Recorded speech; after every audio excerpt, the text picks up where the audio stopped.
자, 추가 개념 해놓고 선생님이 제목을 붙였는데요. 자, 이런 거 한번 볼게요. 자, 우리는 선생님이 지금부터 이렇게 이름을 붙일 거예요. 연속한 부등식이라는 이름으로 표현을 해볼게요. 보통 지금까지 부등식에는 x가 수보다 크다, 작다, 뭐 크거나 같다, 작거나 같다 이렇게 네 개 중에 하나만 딱 들어왔죠. 그러니까 한마디로 x가 3보다 커 그러면 이 3보다 큰 거 쭉 다 맞죠? 근데 그게 아니라 양쪽으로 끝이 있는 거야. 무슨 얘기예요? x가 1 이상 4 이하. 그러니까 예를 들어서 1보다 큰 거 다가 아니라 1보단 크거나 같은데 4보단 같거나 작은 거 딱 양쪽으로 한 개가 있는 이렇게 가운데 x가 끼어 있고 양쪽에 수가 있는 이러한 형태의 부등식. 선생님은 그냥 이름을 연속한 부등식이라고 붙이겠습니다.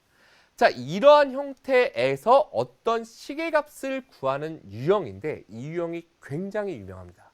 그럼 우리는 이렇게 연속할 때는 어떻게 할 건지 이제 살펴볼 건데 어렵지 않아요. x가 2x 빼기 3이 되면 되는 거잖아요. 그죠? x가 2x 빼기 3이 되는 과정은 x를 처음에 2배 한 다음에 3을 뺀 거예요. 뭐라고요? x의 2배를 한 다음에 3을 뺀 거예요. 그대로 따라가는 거야. 뭐라고? x의 2배를 해요. 아, 여기 2배를 했어요. 그럼 어떻게 해야 돼요? 여기도 2배, 여기도 2배. 얼마예요? 2. 여기 2배 하면 8. 이렇게 그대로 붙여서 내려오면 되겠죠.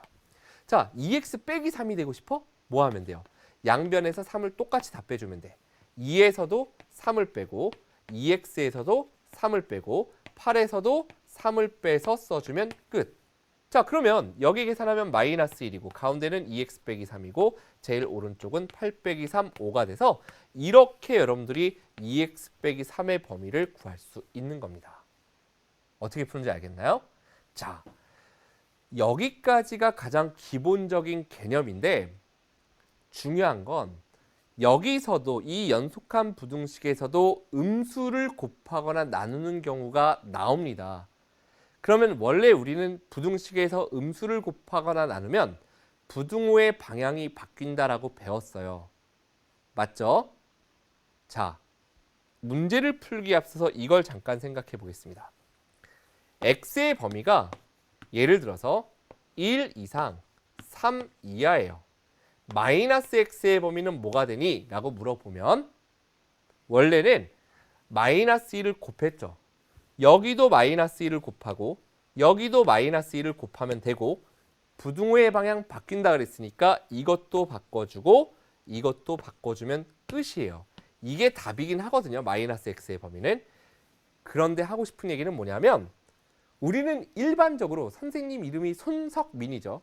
선생님 혼자 나는 아메리칸이야 그래갖고 성민손 이렇게 얘기 안 합니다. 맞죠? 그냥 우리나라에선 다 성을 제일 먼저 부르고 뒤에 이름 두 글자를 부르죠. 뭐 이름이 더 길 수도 있지만 어쨌든.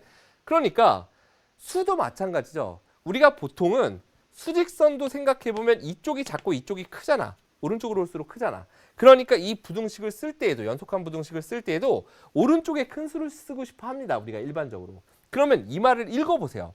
마이너스 x가 마이너스 3 이상이고 마이너스 1 이하예요. 그러니까 이렇게 이쪽이 큰 수고 이쪽이 작은 수니까 이걸 그대로 뒤집어주면 뭐냐면 마이너스 1이 이쪽으로 오고 마이너스 3이 이쪽으로 이쪽으로 수가 왼쪽 큰 수가 오른쪽으로 오게 우리가 수직선처럼 이렇게 표현해놓고 똑같이 만들려면 x가 마이너스 1보다 작거나 같잖아요. 마이너스 x가 마이너스 1보다 작거나 같으면 돼. 그리고 마이너스 x가 마이너스 3보다 크거나 같잖아요.